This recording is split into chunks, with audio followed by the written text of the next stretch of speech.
Sir सबसे पहले तो एज अ प्रोड्यूसर क्या कहना चाहेंगे आप फिल्म के बारे में और किस तरह की फिल्म होने वाली है ऑडियंस के लिए? किधर देखूं? सेंटर यहाँ बहुत रोशनी है। ये फिल्म लव स्टोरी है ये फिल्म, और अच्छे संगीत के साथ है।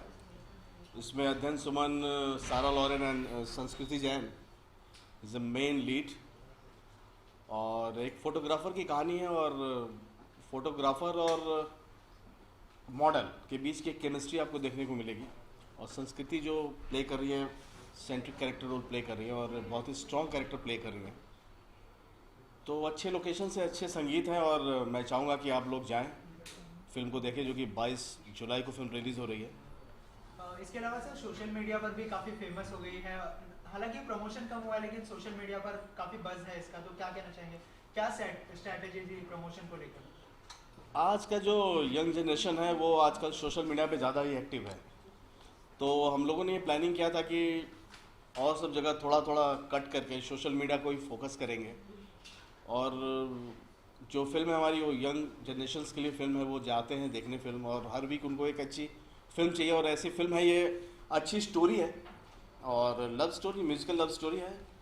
तो मैं समझता हूँ कि यंग काफ़ी पसंद आने वाली है फिल्म। इसका ट्रेलर लास्ट बजट के दौरान ही आ गया था। Yes, yes. फिल्म एक साल डिले हुई थी। क्या वजह रही डिले की, और क्या 22 को कितने थिएटर्स रिलीज होने वाली है? हाँ, ये बात सही है। लास्ट ईयर बजरंगी भाईजान के साथ हम लोगों ने ट्रेलर लॉन्च किया था। थोड़ा कुछ डिस्ट्रीब्यूशन के पॉइंट ऑफ व्यू से हम थोड़ा ट्राई कर रहे थे कि कुछ अच्छा डिस्ट्रीब्यूटर मिले जो हमारी फिल्म को पुल करे। और क्योंकि आपको पता है कि स्मॉल बजट फिल्म है और मैं फर्स्ट टाइम प्रोड्यूसर हूँ, तो काफ़ी सारी प्रॉब्लम्स आती हैं। सारा किस तरह की प्रॉब्लम्स आई आपको इन एक साल के दौरान रिलीज के लिए, क्योंकि एक बहुत बड़ा टास्क माना जाता है? अभी क्या है कि सिंगल प्रोड्यूसर काफ़ी कम हो गए हैं और कॉरपोरेट्स काफ़ी ज़्यादा हावी हो गए हैं। तो मेन है कि फिल्म को आपके शोकेस कैसे मिलेगा। तो एक जद्दोजहद थी अपने मन में, और फिर वो काफ़ी मुश्किल आसान हो गई है। और एक बिग कर्टन्स मीडिया शकील हैं, वो हमारी फिल्म को प्रमोट कर रहे हैं और डिस्ट्रीब्यूट कर रहे हैं, और ये ऑल ओवर वर्ल्ड रिलीज़ हो रही है। सेम डेट को लंदन, पाकिस्तान, इंडिया में रिलीज़ हो रही है। तकरीबन 700 प्रिंट्स के साथ फिल्म रिलीज़ हो रही है। फिल्म मदारी के साथ रिलीज हो रही है तो हाँ, कोई बात नहीं, मदारी कवाली सब एक साथ हम लोग आ रहे हैं और हम मिलजुल के बिजनेस करेंगे। प्रमोशन ज़्यादा हुआ है ना, जिस तरह से मदारी और कवाली का प्रमोशन बहुत ज़्यादा और आपकी फिल्म का प्रमोशन बहुत ही कम हुआ है, देखा जाए तो असर पड़ेगा उस चीज़ का? देखिए, प्रमोशन कम हुआ है, ज़्यादा हुआ है, ये तो डिपेंड करता है ऑडियंस पे। कभी कभी क्या होता है कि बहुत ज़्यादा प्रमोशन भी थोड़ा लॉस दे जाता है, क्योंकि फिल्म का जो बजट है मेरा, हर चीज़ का एक बजट होता है, और मेरी फिल्म का ऐसा बजट है और हम उस बजट के अकॉर्डिंग ही हर चीज़ कर रहे हैं। तो फिर मेरी फिल्म का मेकिंग का बजट एंड प्रमोशन का बजट, तो उस बजट में ही मैं इसको प्ले कर रहा हूँ। क्योंकि अभी आपको भी पता है कि रिकवरी बहुत मुश्किल होती है छोटे बजट की सारा फिल्म ही से। पाकिस्तानी एक्ट्रेस है, तो क्या आपको लगता है कि कहीं ना कहीं बॉलीवुड में पाकिस्तानी एक्ट्रेस को भी ज़्यादा प्लेस मिल रही है? नहीं, मुझे तो ऐसा नहीं लग रहा है। क्या है कि देखिए, जो कलाकार है ना, मैं समझता हूँ एक कलाकार को कलाकार ही रहने देना चाहिए, सीमा में उसको कैद नहीं करना चाहिए। बाउंड्रीज तो फिर बेकार है, क्योंकि हम कलाकार हैं, हम कहीं भी जाके शोज़ करते हैं, कहीं भी जाके हम एक्ट करते हैं। तो इट्स डिपेंड कि क्या होता है। सबकी कास्टिंग बहुत इंटरेस्टिंग है। अध्ययन और सारा दोनों एक सेकंड कट करें क्या, मेरा मोबाइल हटा दो। कास्टिंग कैसी है अध्ययन और सारा की, दोनों की कास्टिंग कैसी है? क्योंकि अध्ययन की भी आप बताइए कैसे कास्टिंग? पहले सारा की कास्टिंग हुई, उसके बाद अध्ययन की कास्टिंग हुई। मेरे ख्याल से दोनों को ही महेश भट्ट ने लॉन्च किया था, और दोनों ही बेहतरीन एक्टर हैं। तो उनके बीच की केमिस्ट्री भी आपको फिल्म में देखने को मिलेगी। क्या सारा से पहले कोई और एक्ट्रेस के लिए आपने अप्रोच किया था इस रोल के लिए? नहीं, एक्टर के लिए तो मैंने, एक्ट्रेस के लिए मैंने नहीं अप्रोच किया था। एक्टर के लिए ज़रूर मैंने 7-8 वॉइस वो मैं डिस्क्लोज़ नहीं कर सकता हूँ, लेकिन काफ़ी कुछ किया था और उसका कारण भी ये था कि आपको पता है कि हम जैसे जो नए प्रोड्यूसर होते हैं उनके साथ बड़ा कोई भी एक्टर जल्दी काम नहीं करता है। तो क्या आप स्टूडियोज के पास भी गए थे फिल्म देखकर क्या? जी, मैं स्टूडियो के पास भी गया था, तो वो बोले कि भाई आप पहले एक्टर को लाओ, एक्टर बोलता है कॉर्पोरेट को लाओ, तो हुआ, लेकिन एंड ऑफ द डे अभी सब बीच में ठीक है। भी आ रही थी, दोनों एक्टर्स प्रमोशन के लिए रेडी नहीं है, ऐसी चीजें भी आ रही थी, कितनी बात में सच्चाई है? क्या ये इनके डेट्स को लेके इश्यूज था? Date को प्रमोशन भी- में नहीं आ पा रहा है। एक्चुअली अध्ययन की ग्रैंड माँ बहुत बीमार थी, आईसीयू में थी, तो वो बहुत ही कनेक्ट है अपनी ग्रैंड माँ से, तो उस वजह से वो बहुत ही परेशान थे।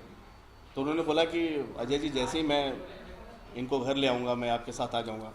वो घर आ गई उनकी ग्रैंड माँ, तो वो फिर वापस आ गए, वो अभी कर रहे हैं, वो काफ़ी कुछ कर रहे हैं, सारा भी कर रही है। इसके अलावा संस्कृति, आप क्या कहना चाहेंगे अपने किरदार के बारे में? डेब्यू फिल्म है आपकी, कितने कंफर्टेबल रहे अजय और सारा के साथ? I think it was very comfortable working with them. दोनों ही actually they don't have any starry tantrums. तो बहुत उन्होंने मुझे बहुत सपोर्ट किया। तो मेरा फर्स्ट डे था शूट पे, so it was like shooting in front of the camera, it was new for me. तो उन्होंने दोनों ही बहुत सपोर्टिव थे। दोनों ही मुझे, अगर कुछ सीन मुझे समझ नहीं आता था लाइंस में या कोई भी शॉट है, तो both were very helpful. Tell us about your character. What character you're playing? It is a very positive character. It is not a it is not very close to Girl Next Door. I'm playing Adyan Suman's wife actually. I would say she's a symbol of women empowerment. She stands for herself. She fights. She's fighting for injustice. आपका audition के through हुआ, किस तरह से आप cast हुई film? ये actually कोई ऑफिशियल ऑडिशन नहीं था। मैं दिल्ली में एक प्ले में परफॉर्म कर रही थी। तो दिल्ली में एक very famous auditorium called Shri Ram centre, तो मैं वहाँ परफॉर्म कर रही थी। तो उधर ही अजय जी, इनकी जो टीम है अलगोल फिल्म्स की, ये प्ले देखने आए थे वहाँ पे। तो उधर ही उन्होंने मुझे स्पॉट किया। तो देन ही सेड कि आप जब बॉम्बे आओगे तो आप मुझसे मिलो। तब मैं उनसे मिली। कोई ऐसा ऑडिशन नहीं हुआ, लेकिन एक हर राउंड्स के जो स्क्रीन टेस्ट होते हैं, वो एक स्क्रीन टेस्ट हुआ। तो then slowly gradually I came to know कि I am a part of the movie. अब बॉलीवुड के कितने प्रिपेयर्ड हैं? बॉलीवुड के लिए कितनी प्रिपेयर्ड हैं? I am 110% prepared. That is why I am here. Sir, आप क्या कहना चाहेंगे फिल्म के म्यूजिक के बारे में? और 2 लाइनें अगर गुनगुना दे I'm audience. just a singer in the film, so I don't know much about the film, but it's a very good musical film. And Ajay ji is a great producer. And I'm grateful to him for giving me a chance to sing in the film. And I wish producer all the best. Ajay ji, इसके अलावा हमने सुना है कि आप singing भी कर लेते हैं, तो कुछ 2 लाइनें अगर हमारी ऑडियंस के लिए साथ हो। में अविनाश जी ने गाना गाया अपनी फिल्म में, ये भी गाए साथ में। जी सर, अगर 2 तो हम लोग साथ में गुनगुना देते हैं। जी सर। शुरू करिए सर, आप करिए शुरू। हाँ देखूं मैं चांद पिया रे का देखूं मैं, चांद पिया रे तू जो नजर ना आए,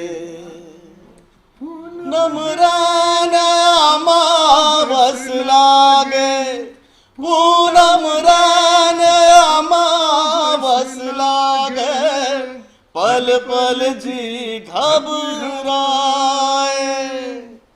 का देखूं मैं चांद पिया रे तू जो नजर ना आए।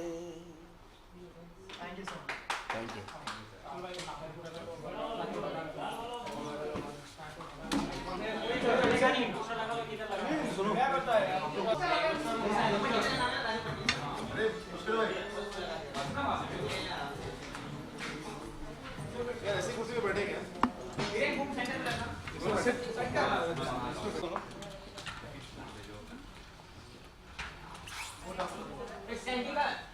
चल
वेट कर रहे हैं लोग पोस्टर का behind. हाँ अच्छा अरे स्टैंडी मंगा लो ना Waiting for that.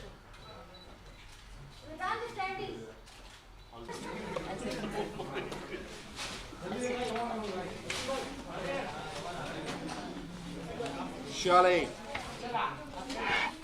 चला साइलेंस ए राकेश आवाज बंद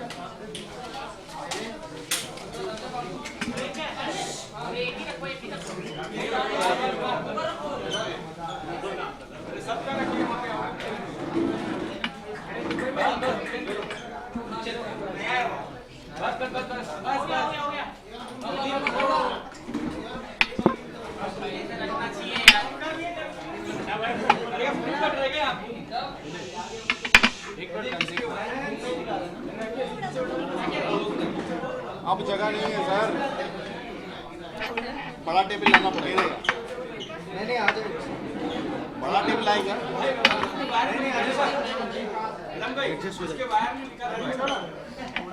पीछे आओ आएगा ना चलेगा ना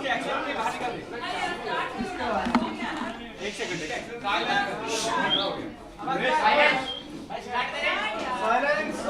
चले चले चले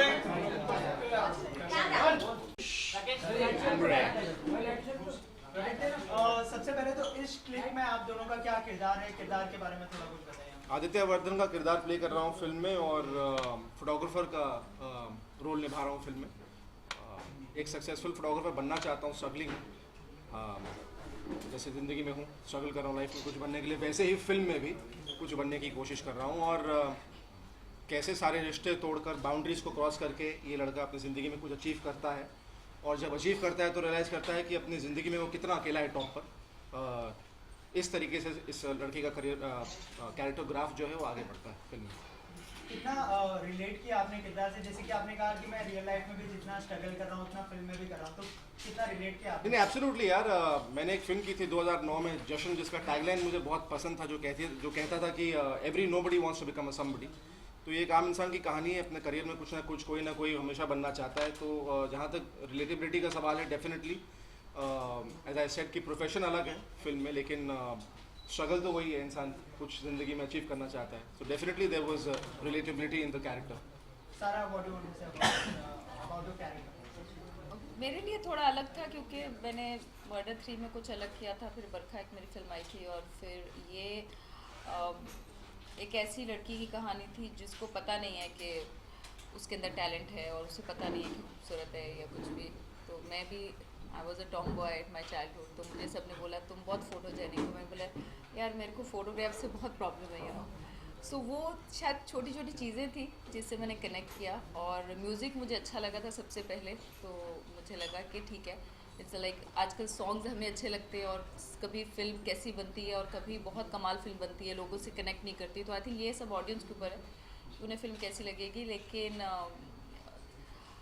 जो ग्राफ है स्टोरी का वो बहुत डिफरेंट है, बहुत सारी इमोशंस हैं और बेसिकली आज के दौर में हम लोग सब इतने ज़्यादा बिजी हैं कि टाइम ही नहीं मिलता अपने लिए, अपने रिश्तों के लिए। तो इसमें जो सबसे खूबसूरत बात है वो ये है कि शायद हर चीज़ आपका साथ छोड़ देगी लेकिन जो रिश्ते आपके लिए बहुत ज़्यादा मैटर करते हैं उनको इम्पोर्टेंस देना बहुत ज़रूरी है. तो I think that line I really liked about the film.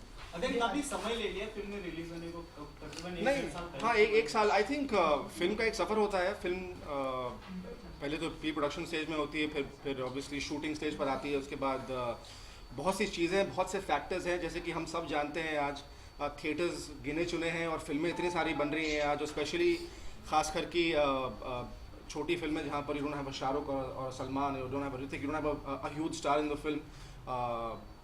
You know it gets difficult for a film to release और बहुत मेहनत करनी पड़ती है. तो मैं दाद देता हूँ इनकी. इन्होंने ऑब्वियसली इनके ब्लड स्वेट पैसा, बहुत मेहनत लगती है एक फिल्म बनाने में, उसे रिलीज़ करने में. और ऑब्वियसली अनफॉर्चुनेटली वो फिल्म अगर अच्छी नहीं होती तो ऑडियंस उसे 2 सेकंड में रिजेक्ट कर देती है. बट लेकिन हाँ, I think 1 year is I think a decent amount of time की फिल्म प्री प्रोडक्शन स्टेज से बने और उसके बाद रिलीज़ हो. आई डोंट थिंक कि फिल्म डिले इतनी हुई है. नहीं डिले क्या, कोई भी फिल्म आई डोंट थिंक. हाँ, एक साल तो लगता ही जाने है के लिए, तो थोड़ा टाइम तो हाँ. लगता है. पोजीशन अगर अच्छी बनानी है तो बिकॉज थिएटर्स मिलना मुश्किल है ना आज. मतलब आप अगर देखें तो ये इस फ्राइडे को भी फिर रजनी जी की फिल्म है और फिर इरफान सर की फिल्म है और फिर एक Hollywood is taking a lot of space, a lot of business. और फिर रीजनल सिनेमा भी है, मराठी फिल्में भी हैं. तो where do we go, you know. तो हम लोग यही होप करते हैं कि वर्ड ऑफ माउथ स्प्रेड हो फिल्म का और लोग फिल्म को पसंद करें तो ऑटोमेटिकली फिर शोज हैं जो बढ़ जाते हैं. अजय, ओके, जैसे आपने लंबा समय तो लिया है फिल्म ने, साथ ही फिल्म का प्रमोशन भी काफी कम हो रहा है. जी. अभी काफी कम दिन बाकी है, तो इसका क्या रीजन है? नहीं, आज रीज़न कुछ नहीं है. मुझे आज मैं जॉन इब्राहिम का एक इंटरव्यू पढ़ रहा था. अभी I think he give an interview for Dishoom. तो बोल रहे थे कि यार इंडस्ट्री जो है एक ऐसे फेज से गुजर रही है जहाँ पर एवरीथिंग इज जो बोलते हैं टिपिकल प्रमोशन कि आज हम 4 सिटी जाएंगे, वहाँ पर बैठेंगे, बातें होंगी और हम फिर मॉल में जाएंगे, हाथ हिलाएंगे. अगर मॉल में जाने से लोग फिल्में थिएटर्स के अंदर आ जाते हैं, सारी फिल्में जो है वो सर मॉल में पूरा दिन बैठते हैं. तो ऐसा नहीं होता है. आई थिंक एक फिल्म की जो एक एनर्जी है, एक फिल्म का जो वाइब है, पहले प्रोमो में पता चल जाता है जब गाना रिलीज होता है. बिकॉज गाने songs are a big part of a film fraternity now. तो उसे देखकर ऑडियंस बोलती है यार इसे देखना है या नहीं देखना है. Simple as that. The first promo, the first look matters a lot for the film. और बाकी I think it's waste. You know you go around, producer के पास आज जब वो इतनी मेहनत से एक प्रोड्यूसर खड़ा होना चाहता है, उसे कहा जाता है कि अगर आपके पास 7-8 करोड़ रुपए नहीं है प्रमोशन करने के लिए तो प्लीज़ सामने भी मत आइए, बिकॉज आपकी फिल्म दिखेगी भी नहीं. So it's really unfortunate. You know कहाँ से लाएगा आदमी. 6-7 करोड़ रुपए बनाने में लगते हैं, फिर 6-7 करोड़ से रिलीज़ करने में लगते हैं और फिर ऑडियंसेस अंदर नहीं आती है. And then you are bearing a loss of 15 crore 14 crore. It's tough. मैंने हार्टलेस बनाई, एक खूबसूरत फिल्म थी. अब उस फिल्म को थिएटर्स नहीं मिले. So what do you do? The film doesn't even get a chance to grow. Audience तो फिर यही कहती है हाँ फिल्म फ्लॉप हो गई. बस बोलना बहुत आसान है, लेकिन उस फिल्म एक फिल्म को क्या क्या डिफिकल्टी झेलनी पड़ती है, ये बहुत मुश्किल है. लेकिन लोग नहीं समझते इस बात को. अध्ययन की बात करें तो इस क्लिक कितनी उम्मीद है जी. इस फिल्म से अध्ययन को. और कहते हैं कि यूं ही खामोश क्या हुए, लोगों ने कैसे कैसे फसाने बना दिए. बहुत हो गया. क्या कहना जी चाहिए? नहीं बिल्कुल सर. आई थिंक उम्मीद मुझे हर फिल्म से होती है, बिकॉज मैं हर फिल्म में जाकर मेहनत करता हूँ, चाहे वो एक बड़ी फिल्म हो या छोटी फिल्म हो. मेरे लिए फिल्म होती है और with in the given boundaries, limitations में आपको फिल्म मिलती है. बिकॉज इस इंडस्ट्री में चढ़ते सूरज को सलाम है. उन्हीं लोगों को वो सारे बिग बजट्स, वो सारी चीज़ें मिलती हैं, which is fair enough. Because यहाँ पर it's all about commercialism. People need to make money. और उम्मीद है, आई होप कि लोग इस फिल्म को पसंद करें. बिकॉज आई डोंट नो कि if I would want to say मेरे बुरे वक्त में, because I don't think this is मेरा बुरा वक्त है, बिकॉज नहीं तो कोई मेरे साथ फिल्म नहीं बनाता. बट ऑब्वियसली किसी ने मुझ पर पैसा लगाया है, एक सोलो हीरो फिल्म कर रहा हूँ मैं, तो मैं यही चाहूँगा कि मेरे प्रोड्यूसर जो हैं they recover their money, so that शायद मेरे साथ नहीं लेकिन कल वो अपनी ज़िंदगी में आगे बढ़ना चाहते हैं, किसी और के साथ इससे भी बड़ी फिल्म बनाना चाहते हैं. I hope they get that chance. Because क्या है, एक प्रोड्यूसर निराश हो जाता है जब उसकी फिल्म बिल्कुल नहीं बॉक्स ऑफिस पर पैसा कमाती है. I just hope of course for Ajay ji and for Sara, for us, all of us, that the film does well. और जहाँ तक आपने साइलेंस की बात की, खामोशी की बात कही, आई थिंक खामोशी बहुत कुछ कह देती है. So I believe in being silent sometimes in life.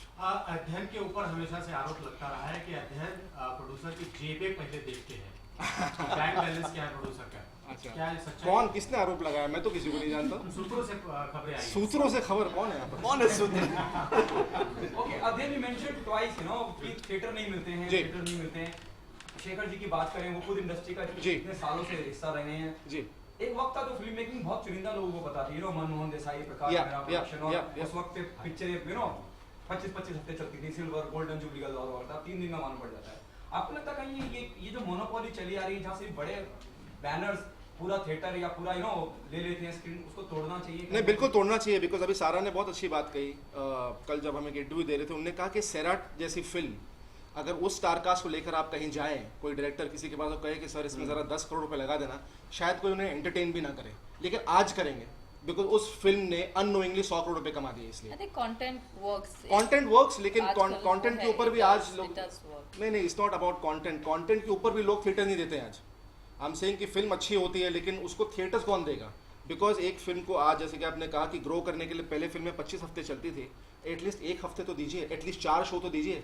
आज बिकॉज एक बड़ी मोनोपोली एक मल्टीप्लेक्सेस में है, और मल्टीप्लेक्स में तो आप भूल जाइए, शोज तो मिलने नहीं आपको। तो जो आप नहीं, I am not going against, I am speaking the truth. I am a producer, मैंने मेरी लास्ट फिल्म बनाई है, मैंने अगली भी फिल्म प्रोड्यूस करने वाला हूँ, को प्रोड्यूस करने वाला हूँ, तो I am just speaking the truth.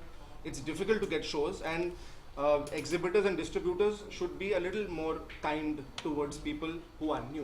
That's it. I'm not going against anybody. Lara आपसे जानना चाहेंगे इस क्लिक से। लारा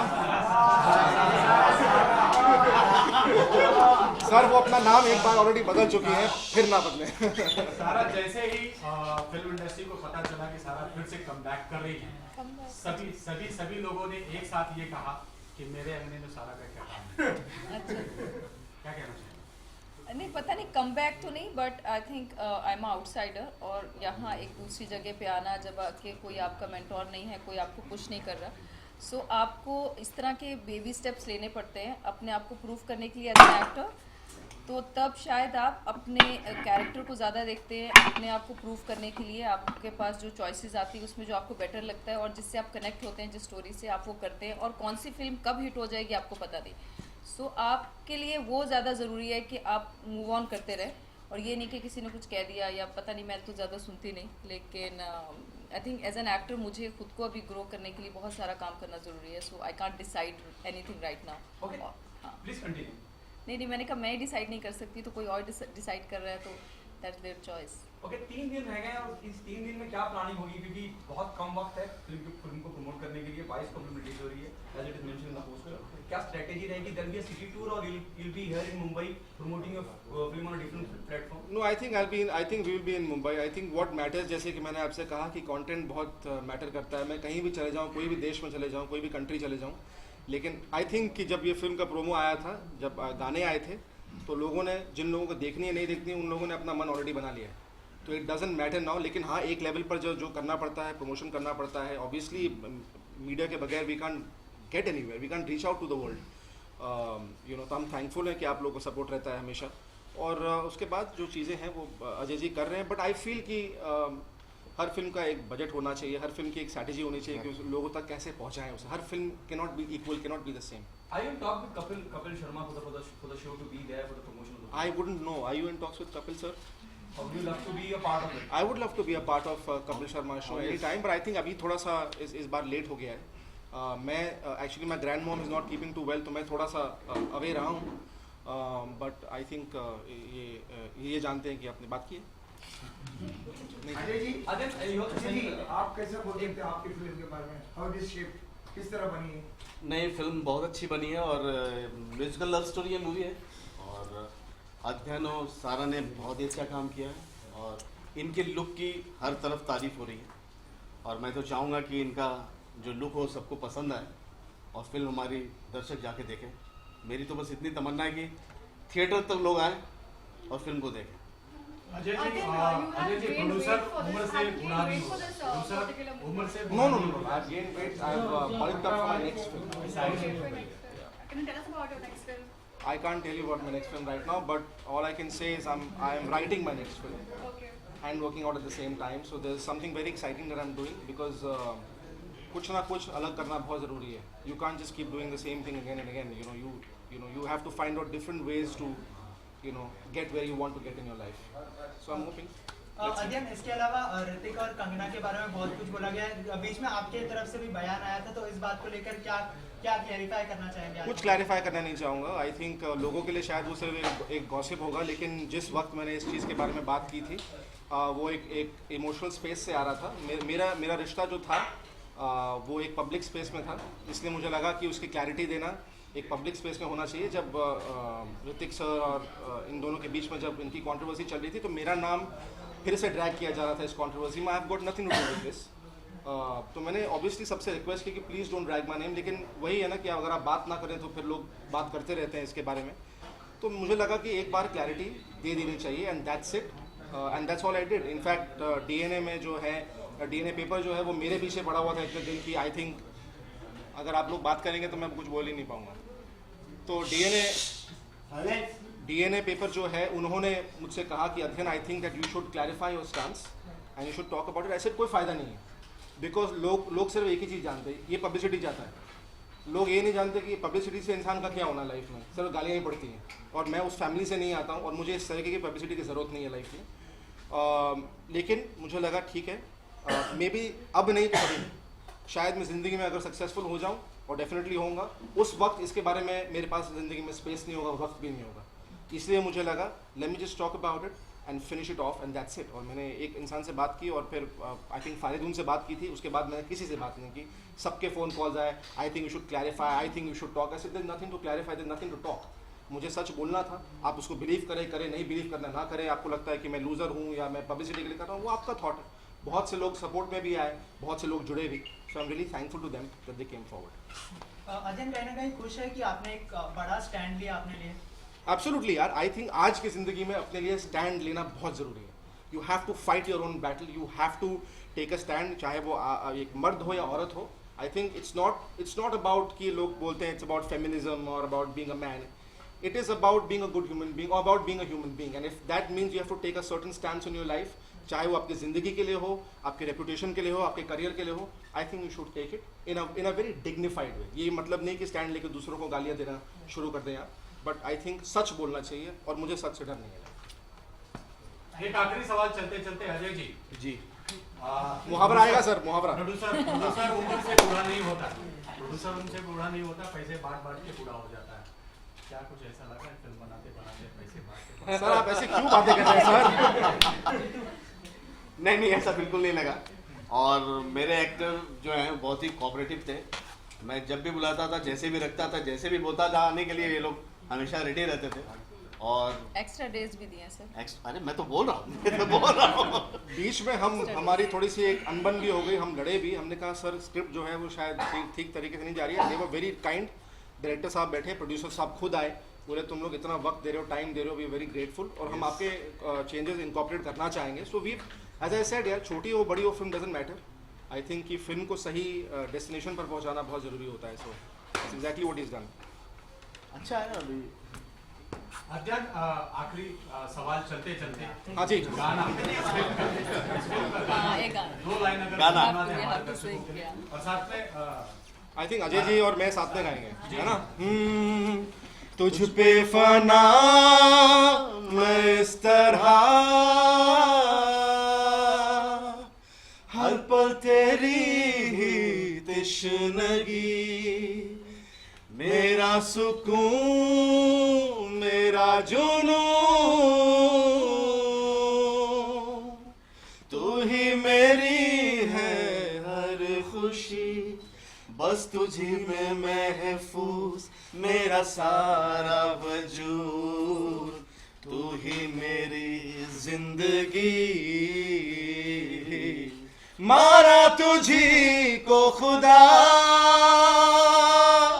होना ना दिल से जुदा, मारा तुझी को खुदा, होना ना दिल से जुदा।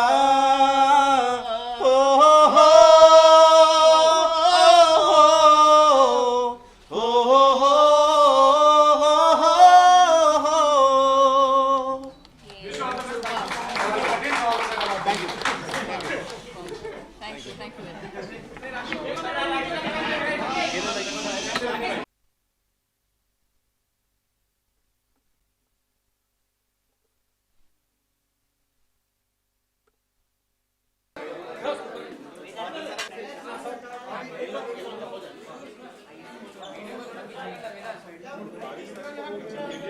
सुनील मिस्टर राकेश सर आ जाइए।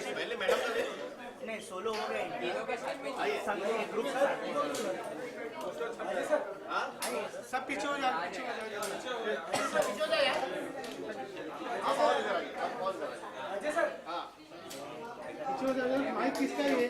पुष्कर भाई, खबर सिनेमा। अपना माइक उठाओ ना यार, बारे फंस रहा है। सर आपके लेफ्ट में स्टेडी है। So ma'am steady. Sir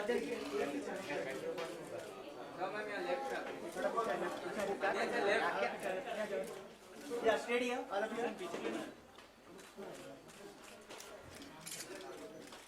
sir सामने मैम स्टेडी है, स्टेडी है। Hello, thank you.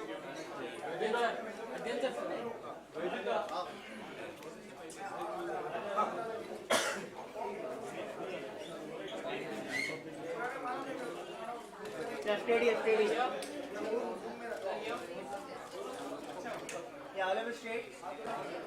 सर सामने अध्ययन यहाँ पर दिस है। अध्ययन यहाँ पर दिस है।